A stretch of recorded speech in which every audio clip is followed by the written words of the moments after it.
విషయం చెప్తుంటారు పెద్దలు. వెనకటికి ఇద్దరు దేవాలయంలోకి వెళ్ళారు.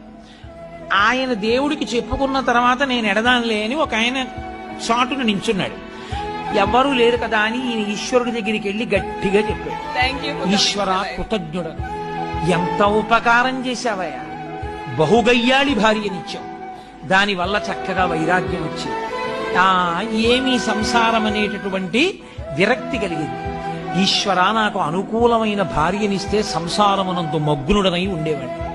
కానీ నేను అలా ఎక్కడ మగ్నుడనైపోతానో, ఎక్కడ నీకు దూరం అయిపోతానో అని నాకు గయ్యాళి భార్యనిచ్చావా, నేను నీకు సర్వదా కృతజ్ఞుడను అని ఆయన మెట్టు దిగి వెడుతున్నాడు. అవతల స్తంభం చాటి నుంచి ఇంకో ఆయన వచ్చాడు.